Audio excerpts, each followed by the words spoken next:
오늘 저녁 놓치면 안 될 뉴스 한판 브리핑. 한판 브리핑 민동기 평론가 나오셨습니다. 어서 오십시오. 안녕하십니까. 자, 여야가 언론중재법 개정안 처리를 다음 달로 넘기기로 했죠. 다만 다른 쟁점 법안들 오늘 본회의에서 모두 처리하기로 했다면서요. 네, 9월 26일까지 언론중재법 개정안을 논의하고요. 9월 27일 국회 본회의에 상정하기로 했습니다. 일단 더불어민주당하고 국민의힘은 8명이 참여하는 논의 기구를 만들기로 했고요. 예. 이 8명의 기구는 민주당과 국민의힘 소속 의원 각각 2명, 그리고 양당이 추천하는 언론 개인사 각각 2명이 참여하는 방식으로 구성이 됩니다. 예. 처리 시점을 좀 명시를 한 거는 민주당이 바라던 그런 내용이었던 것 같고, 한 달 정도 시간을 벌고 협의체를 구성하기로 한 것은 국민의힘 주장이 반영이 된 것으로 일단 풀이가 되고 있습니다. 문재인 대통령이 입장을 냈는데요. 예. 여야가 숙성의 시간을 갖기로 한 것을 환영한다, 이런 입장을 내놓았습니다. 문 대통령이 언론중재법에 입장을 낸 건 이번이 처음이고요. 그러면서 이런 얘기도 했습니다. 언론 관련 법률이나 제도는 남용의 우려가 없도록 면밀히 검토돼야 한다, 이런 얘기도 했고요. 그러면서 악의적인 허위 보도나 가짜 뉴스에 의한 피해자 보호도 매우 중요하다, 이런 점을 좀 덧붙였습니다. 어제 이철희 청와대 총무수석이 국회를 찾았거든요. 예. 민주당 원내 지도부를 만났는데 이때 언론들의 해석이 이때 청와대발 중재안이 좀 제시된 것 아니냐, 이런 관측이 나오는데요. 한편에서는 이번 합의의 배경이 혹시 청와대가 중재를 한 것 아니냐, 이런 해석도 나오고 있습니다. 예. 일단 여야가 오늘 오후 2시 본회의를 열어서요, 언론중재법 개정안을 뺀 CCTV법 등 다른 법안을 처리를 했고요. 상임위원장 선출 절차를 진행을 하고 있습니다.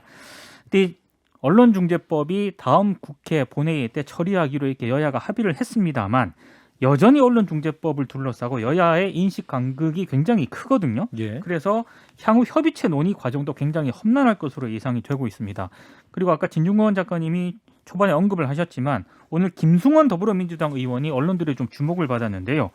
오늘 새벽 SNS에 박병석 국회의장을 향해서 영문 이니셜 GSGG라는 그런 글을 썼는데, 이게 좀 욕설을 표현한 것 아니냐라는 그런 비판을 좀 받았습니다. 예. 일단 김 의원은 언론중재법을 이 개정을 주도했던 그런 의원 가운데 한 명으로 지금 유명한데요. 논란이 확산이 되니까 해당 표현을 삭제를 하고 글을 수정을 했습니다만, 이런 해명에도 불구하고 논란이 계속 확산이 되니까 오늘 국회 본회의 직전에요, 한병도 원내수석 부대표와 함께 의장실을 방문을 해서 박병석 의장에 직접 사과를 했습니다. 예. 뭐 의혹이 있기 때문에 직접 가서 사과도 한 것이겠죠. 자, 언론중재법 개정안 이제 9월 27일에 이제 본회의에 상정하기로 합의를 한 건데, 또 이 안대로 가게 될까요? 진 작가님부터 얘기해 주실까요? 일단 뭐 합의는 하긴 했지만은 이게 문제는 뭐냐면은 합의안이 만들어져야지 그게 또 상정이 되는데, 사실 모든 문제가 해결된 건 하나도 없습니다. 그냥 시한만 한 달 넘겨졌을 뿐이고, 그 사이에 사실 저는 그 합의된 합의안이 나올 가능성 별로 없다고 보는 게, 이게 정량적인 문제라면 좀 줄이고 이럴 텐데, 이 정성적인 문제거든요. 예를 들어 가지고 허위 뉴스를 어떻게 규정하느냐라든지 이런 부분들이 있기 때문에, 사실 야당의 입장에서 그리고 시민사회 입장에서는 이게 좀 양보하기 힘든 사안이에요. 그래서 아마도 이게 미뤄져만 졌을 뿐 합의안이 나오지 않고, 그때 또 이제 그거 가지고 싸울 겁니다. 뭐 상정하기로 약속하지 않았느냐. 그런데 뭐 합의안이 없는데 어떻게 상정을 하느냐. 또 그 싸움이 이제 한 달 후에 또 다시 벌어지겠죠. 이 합의한 내용에는 해석을 두고도 좀 굉장히 싸움이 있을 수도 있겠네요. 자, 김성애 소장님. 일단 추정을 한다는 조항, 법원이 판사가 추정을 할 수 있는 그 추정이라는 걸 빼기로 민주당이 협의안을 냈고, 거기에 대해서 국민의힘이 법 자체를 없애는 게 아니면 아무것도 안 하겠다라는 태도로 또 일관을 하고 있는 문제가 있다라고 생각을 해서요. 예. 특히나 뭐 가장 문제가 됐던 이 고의, 소위 말하는 악의적 보도에 대한 추정 부분을 삭제했다라고 하면, 그 정도로 시작하면 한 달 동안 논의를 충분히 할 수 있지 않을까 생각을 합니다. 국민의힘은 법안을 통과시키지 않는 것만이 무조건 답이고 그 외엔 안 된다라는 태도를 좀 버리고, 어쨌든 국민들이 원하고 있는 지점을 민주당이 잘못 짚었다라고 한다면 어떻게 하면 언론 피해자들을 보호할 수 있을지 본인들의 대책을 가지고 와서 논의를 해야 할 것이고, 그런 논의를 통해서 27일에 본회의에 합의안이 상정되기를 좀 기대해 보겠습니다. 그거 외에도 예를 들면 90명이던 위원을 120명으로 늘리고, 거기에 지금까지는 판사들하고 기자들만 들어가서 중재위원을 했거든요. 예. 여기 이제 시민사회와 이제 시민들의 참여가 보장되는 등의 또 일부 개선되는 안들이 있기 때문에 논의가 좀 잘 진전됐으면 좋겠습니다. 이게 이제 신중한 그렇게 작가. 양적인 문제가 아니라는 거예요. 지금 판사들한테 물어봤더니 판사들 대부분이 이건 위헌이다라고 얘기를 하고 있고 당신은 어떻게 판단할 거냐라고 했을 때 1심, 2심, 3심이 계속 판단이 달라질 수가 있다라는 거예요. 왜냐하면 상당 부분 판사의 주관적인 예컨대 뭐가 허위인지 어떻게 정의할 것이냐, 뭐가 고의인지 어떻게 정의할 것이냐 이게 명확성의 원칙을 깼기 때문에 1심, 2심, 3심이 막 달라지면서 혼란에 빠질 수가 있다라는 이런 우려를 좀 판사들 자신이 제시하고 있거든요. 그러니까 자기들도 어떻게 재판해야 될지 모르겠다라는 거예요. 이런 법을 만들어 놓으면 안 되고 대안은 이미 나와 있거든요. 민사소송액을 그걸 높여주면 되는 겁니다. 그 대신에 여기다 징벌적 성격을 강화한다면은 형법에 있는 그 형법상의 그 사실적시의 명예훼손이라든지 이걸 빼고 그 부분을 갖다 민사로 보내는 거 이게 사실 대안이거든요. 이게 합리적인 대안이고 이건 거창한 입법이 좀 필요 없는 부분입니다. 이게 사실 가능하거든요. 근데 이 민주당에서는 이게 시민들의 그 피해를 줄인다라는 것보다도 초점이 다른 데가 있는 거예요. 네, 민동기 평론가. 지금 국민의힘 내부 의견은 어떻습니까? 이걸 수정하면 받을 수 있다는 분도 있는 거 아니면 아예 논의 자체를 하면 안 된다 이런 분이 더 많지 않습니까? 어떻게 그러니까 보세요? 이게 지금 한 달이라는 기간이 남았는데요. 예. 민주당의 언론중재법 개정안을 가지고 논의를 하게 될지 아니면 국민의힘 쪽에서 나름 대안을 내놓은 그걸 가지고 또 논의를 하게 될지 그리고 민주당 일각에서는 지금 아예 뭐 1인 미디어라든가 공영방송 지배구조 개선이라든가 이런 부분까지 언론개혁 법안은 안건을 그냥 패키지로 하자 이런 목소리도 나오고 있거든요. 예. 그러니까 이른바 8인 기구에서 이런 문제들을 어디서부터 출발하게 될지를 두고도 아마 굉장히 초반부터 논란이 좀 격해질 것 같습니다. 그렇군요. 민주당 의원 2명, 국민의힘 의원 2명, 또 각 당 추천 인사 2명씩 하게 되는데 네, 또 하나의 쟁점은 이제 오늘부터 이제 상임위별로 상임위 위원장이 바뀌잖아요. 그렇습니다. 법사위원장도 국민의힘이 하게 되는 거 아닙니까? 그러면 법사위원장도 국민의힘이 문체위원장도 국민의힘이 하게 되는. 예, 문체위원장은 국민의힘이 하게 되는 거고요. 그러니까 바뀌게 되니까 네. 어떠한 그 부분도 좀 변수가 돼서 어떠한 국회에 올리는 그 절차도 좀 뭔가 문제가 있지 않을까요? 어떻게 보세요? 근데 여야 합의로 일단 9월 27일 본회의 상정을 하기로 했기 때문에 예. 그게 뭐 상임위원장이 바뀐다고 해서 그게 큰 변수가 될 것 같지는 않은데 예. 중요한 거는 어떤 논의 과정을 거쳐서 어떤 법안을 올리느냐가 이제 가장 핵심적인 관건이 될 것 같습니다. 예. 저 이제 아까 진 작가님 하신 말씀 몇 가지 좀 제가 짚을 포인트가 있어서요. 이 대법원 양형위원회에서 민사소송에서의 그 소위 말하는 손해배상액을 늘리면 된다. 이제 이게 원칙적으로 맞는 말씀인데 우리나라 사법 체계에는 시민들의 참여가 보장되어 있지 않고요. 그러면 사법부한테 가서 양형위원한테 이걸 늘리라고 누가 얘기를 할 수 있느냐? 아무도 없어요. 할 수 있는 주체가 없습니다. 아니, 그러니까 그것은 이런 사회적인 논의를 갖다가 법무부에다 넘기고 법무부에서 그쪽에다 요청을 하게 되면 거기서 얘기를 할 수가 있는 거고. 아니 이제 그건 대법원에서 할 일일 텐데 대법원이 그런 얘기를 들을 사람들 같으면 지금까지 이렇게 일을 안 해왔을 거라는 점을 그러니까 실질적으로 그들에게 건의할 수 있는 가버넌스가 없는 문제에 대해서 일단 말씀을 드리고 그다음에 또 다른 얘기는 이 판사들이 어떻게 할지 모르겠다는 것은 그래서 판례가 쌓여서 결정이 나는 것이기 때문에 저는 그건 큰 문제가 없을 거라고 보고요. 정보통신망법 개정안을 통해서 유튜브 등 1인 미디어 규제하는 것과 공영방송의 지배구조 개선안도 이미 다 나와 있기 때문에 이거 함께 논의해서 9월 말에 통과시키는 것이 가장 이상적인 안이라고 봅니다. 같이 함께 패키지로 해야 된다 이런 말씀. 진 작가님. 예.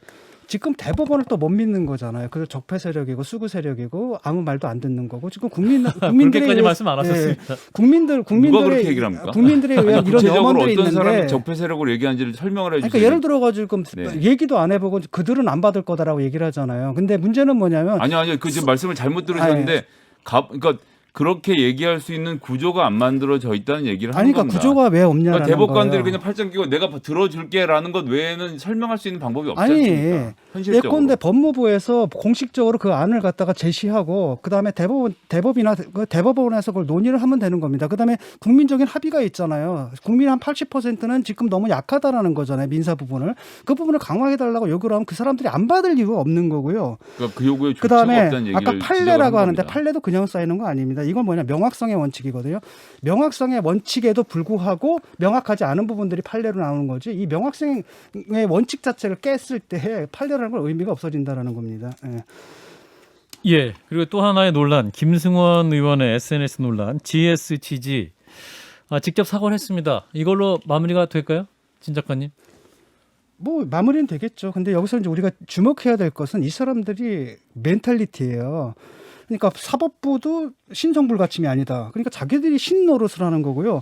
지금 일개 보면은 일개 의원이잖아요. 초선이죠, 아마 이분도. 초선입니다. 이 초선 의원이 국회의장도 눈에 안 보이는 겁니다. 자기들이 위라고 생각하는 거거든요. 이게 강성 지지층들의 문제점입니다. 그러니까 이 소수의 사람들, 그러니까 소수의 이른바 대깨문이라고 불리는 소수의 강성 지지층을 편승해서 하는 소수의 강경 의원들이 사실 그 당을 갖다 좌지우지하고 있고 심지어는 국가의 시스템 자체를 우습게 보는 거라는 겁니다. 사법부도 신성불가침이 아니다라든지 아니 국회의장한테 쌍욕을 한다라든지 이게 굉장히 무서운 우려스러운 현상이라는 부분이다. 거죠. 예. 저 김성현 소장님 달리 코멘트 하실 게 있을까요? 예, 자기들이 뽑은 국회의장에 대해서 쌍욕을 하는 것은 어떻게 봐도 용서할 수 있는 일이 아니고요. 지금 국회의장한테 가서 사과할 일이 아니라 국민들한테 사과해야 될 일이라고 생각합니다. 그게 뭐 하는 겁니까? 국회의장 뭐 위에서 꽂은 사람입니까? 자기들이 투표를 해서 뽑아놓고 그렇게 해서 입법부를 대표하는 사람을 뽑아놓은 다음에 그 사람을 그렇게 SNS를 통해서라도 욕을 하는 것은 이제 옳지 않은 태도라고 생각하고요. 예. 사법부는 신성불가침의 영역이 아니다. 그건 당연한 거 아닙니까? 왜 그런 것이 이상하게 들리시는지 잘 모르겠습니다. 아니, 그 누가 사법부가 신성불가침이 아니다라는 말의 함의가 뭐냐라는 거예요. 우리는 뭐냐면 신성불가침이 아니기 때문에 우리 인간적인 도리를 다하는 겁니다. 변호인이 있고요, 검사가 있고요. 서로 싸워가지고 나온 그 결과는 우리가 존중하자 이거라는 거예요. 그런데 그것 자체를 갖다 부정하는 발언이잖아요. 그럼 자기들이 최종심급이라는 것보다 법원보다 위에 있다는 얘기잖아요. 저는 그게 굉장히 위험한 사고방식이라고 지적을 하는 겁니다. 김성현 소장님 반론하시겠습니까? 아니요, 뭐 예, 알겠습니다. 하나만 더 얘기해 보죠. 이제 문재인 대통령 입장 표명이 있었습니다. 이제 시기를 놓고 너무 늦었던 것은 아닌가 이런 비판도 있습니다. 일단 환영한다는 입장인데 김 소장님부터 얘기는 해주실까요? 예, 정치적으로 본인 타이밍 잡아서 말하는 것에 대해서 뭐 저는 적절한 타이밍에 잘 말씀하셨다고 생각하고요. 그로 인해서 한 달 동안 논의의 시간을 벌었으니까 서로 잘 합의했으면 좋겠습니다. 진 작가님 짧게. 예, 대통령의 그 윤리적 기능을 발휘해야 되는데 이번에도 그걸 못 하신 거고요. 굉장히 곤란했을 겁니다. 왜냐하면 최종 법안이 나오게 되면 자기가 서명해야 되는데 서명하는 순간 민주주의를 파괴한 대통령으로 역사적으로 기록이 되거든요. 그다음에 이 법안이 누굴 위한 겁니까? 퇴임 후에 자신을 위한 법안이다. 이런 또 비난을 받을 거고 굉장히 곤란했는데 그렇기 때문에 이제 안도의 메시지를 낸 거죠. 예. 예, 이 이슈는 여기까지 마무리하겠습니다. 국민의힘으로 가보겠습니다. 대선 후보 경선룰에 역선택 방지 조항을 넣는 것을 두고 내부 갈등이 커지고 있습니다. 이게 쟁점은 굉장히 간단합니다. 일단 역선택 방지 조항이 필요하다는 쪽에서는요. 민주당 지지자들이 원하는 그런 대선 후보가 나오지 않기 위한 그런 장치를 만들어야 한다. 이렇게 주장을 하고 있고 반대하는 쪽은 확장성 있는 후보를 뽑으려면 역선택 방지 조항을 두면 안 된다. 이렇게 주장을 하고 있는 거거든요. 윤석열 전 총장하고 최재형 전 감사원장이 역선택 방지 조항을 지지하는 입장이고 예. 반면에 홍준표 의원하고 유승민 전 의원 등은 이 역선택 방지 조항이 필요 없다 이렇게 반박을 하고 있습니다. 예. 역선택 방지 조항을 둘러싼 갈등이 쉽게 가라앉지는 않을 것으로 보이는데요. 이게 왜냐하면 국민의힘 선거관리위원회가 논란에 좀 휩쓸렸습니다. 원래 그 경선 준비 기구인 경선준비위원회가 역선택 방지 조항을 두지 않겠다 이렇게 결정을 했는데 정홍원 선관위위원장이 이 경준위 결정 사항을 원점에서 재검토해야 한다 이런 얘기를 했거든요. 예. 그러니까 유승민 전 의원 쪽에서는 이건 특정 대선 주자에게 유리한 꼼수 룰을 만들려는 것 아니냐. 그래서 윤 전 총장은 정 위원장 뒤에 숨어서 경준위 결정을 뒤집으려 하지 말라 이렇게 강하게 비판을 했고요. 홍준표 의원도 선관위가 일부의 농간으로 이번 결정을 뒤집으려 한다면 경선판을 깨고 대선판을 망치려는 이적 행위에 불과하다 이렇게 강하게 비판을 했는데 정 위원장도 오늘 입장을 밝혔습니다. 예. 특정 후보에게 유리한 경선 룰을 정할 것이라는 이런 우려에 대해서 그럴 일이 없다 이렇게 일축을 했습니다만 당내 갈등은 점점 확산이 되고 있는 그런 양상입니다. 예, 자 국민의힘에서 대선 후보 경선을 앞두고 경선 룰을 둘러싸고 다시 또 신경전이 고조되고 있습니다. 이 가운데 중재안을 제시한 분이 계시죠. 국민의힘 대권 주자인 하태경 의원을 연결해서 말씀 나눠보겠습니다. 의원님 안녕하세요. 예, 안녕하세요. 하태경입니다. 예, 지금 이동 중이시라고요. 예, 잘 들립니다. 그래도. 예, 예. 자 일단 역선택 방지 조항 두고 다시 또 당이 시끄럽네요. 제가 생각했던 것보다 좀 심각하게 가는 것 같아가지고요. 저도 불 끄려고 좀 노력하고 있습니다. 그렇군요. 의원님께서 이제 중재안을 내놓으셨어요. 어떤 차이가 있는 겁니까? 설명을 해주시면. 기존에 이제 경준위안은 그 1차에서 민심 100%죠. 여론조사 100%인데 네. 예, 아마 후보들 사이에서는 초반 기선 제압을 위해서 자기한테 좀 유리한 룰로 가져가고 싶은, 왜냐하면 최종 확정된 룰이 아니기 때문에. 예. 그래서 지금 최재형 의원 쪽이나 그런 쪽은 당원 비중을 늘려야 되는 거 아니냐, 이런 요구를 저는 한다고 인식을 합니다. 예. 그러니까 역선택이라는 게 우리 지지하지 않는 사람이 이 판을 흐린다는 인식이 있기 때문에, 예. 그래서 그걸 감안해서 제가 오늘 당원 비중을 좀 늘려주자, 서로 좀 양보할 수 있는 범위 내에서 그런 중재안을 냈습니다. 예, 그러니까 이제 현행 1차 예비 경선은 국민 여론조사 100%인데 의원님이 내신 중재안은 그 방기정 5대 5로 하자는 거죠. 50대 50으로 국민 여론조사 50%. 여론조사 50에서 역선택 방지 조항은 빼고, 예. 왜냐하면 그 취지 자체가 당원 비중 늘리자는 거기 때문에 여론조사는 100%는 그대로, 그 역선택 방지는 빼는데 전체를 반영하는데 그 전체 비중을 줄이자는 거죠. 100에서 그렇군요. 50%로. 근데 일각에서는 1차 컷오프 결과를 아예 공개하지 말고 8명이 남게 되는데 순위만 안 공개하면 되는 게 아니냐, 이런 의견도 있습니다. 1차뿐만 아니라 2차도 지금 똑같은 문제가 있고요. 예. 당원 비중이 30%잖아요. 네. 그래서 이제 마지막 파이널만 5대 5인데, 근데 이제 공개하지 말자고 해도 예. 그게 또 많은 억측과 또 여기저기 또 뭐 돌아다니는 게 있어가지고 항상 그 지켜지지 않더라고요, 여태까지. 그러니까 결과를 공개하지 않기로 약속을 해도 그게 이제 1차든 2차든 누가 1등했고 차이가 엄청나다, 뭐 이런 게 당내는 퍼지게 된다, 이런 말씀인가요? 예, 그래서 몇십 년 동안 해온 건데도 예. 퍼지는 걸 보면 막기가 어렵다고 봐야 되지 않느냐. 그렇군요. 그래서 그리고 이미 지금 갈등이 터졌기 때문에 그 갈등을 비공개로 하는 거는 아마 해법이 안 될 거라고 생각합니다. 의원님, 김성애입니다. 제가 궁금한 게 좀 있어서 여쭤보려고 하는데요. 예. 역선택 방지 조항이라고 하는 게 이제 쉬운 말로 하면 민주당을 지지하거나 국민의힘을 지지하지 않는 사람들이 투표하는 경우를 막자, 이런 거 아닙니까? 그거를 반영하지 말자는 예, 거죠. 반영하지 말자고 하는 건데, 네. 제가 궁금한 건 이게 지금 보니까 일반 국민 여론조사인 건데, 예. 그럼 여론조사엔 1,000명이 참여를 하고 5천만 국민 중에 1,000명한테 뭐 한 3, 4천 명한테 전화를 하겠죠, 어쨌건. 예. 그런데 여기에 지금 내가 이번에 꼭 그 민주당을 지지하지만 이번에 국민의힘 경선에 참여해서 역선택을 해야지, 이렇게 생각하는 사람이 몇 명이나 들어갈 수 있다고들 생각하길래 역선택 방지에 대해서 이렇게들 민감해 하시는지 그 취지를 잘 모르겠어서요. 그래서 제 입장도 사실은 그 지난 보궐선거, 서울 부산시장 보궐선거를 보면 예. 당은 민주당을 지지하더라도 혹은 다른 당을 지지하더라도 후보는 우리 후보를 지지한 경우가 꽤 많아요. 예. 그리고 저 같은 경우도 이제 총선 때 보면 민주당을 지지하더라도 후보를 저를 지지한 사람이 꽤 많고, 이게 대선 때는 사실 간발의 차이로 이기는 그 원인이 되거든요. 그래서 저는 확장성이 가장 중요하다, 대선판에서는. 예. 그래서 역선택 방지 조항 넣는 것 자체를 제가 결사 반대합니다. 그래서 이번 냈던 중재안도 여론조사 역선택 방지를 넣지 말고 그냥 당원 비중을, 지금 우리가 여론조사와 당원 이렇게 그 배합하는 룰이지 않습니까? 그래서 예. 당원 비중을 늘리는 걸로 타협하자, 이렇게 중재안을 낸 겁니다. 예.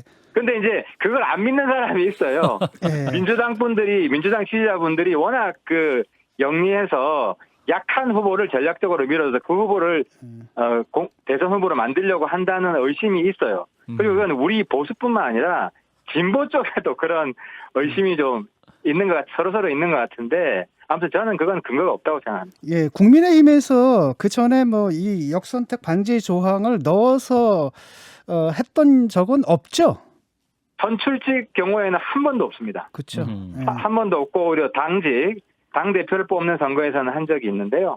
선출직은 제가 의정활동 그 이전에서도 한 번도 없습니다. 의원님 중재안 50대 50, 그러니까 여론조사 50, 그리고 이제 당원 투표 50으로 하자는 중재안에 대한 윤석열 후보 측이나 최재형 후보 측 반응은 있습니까?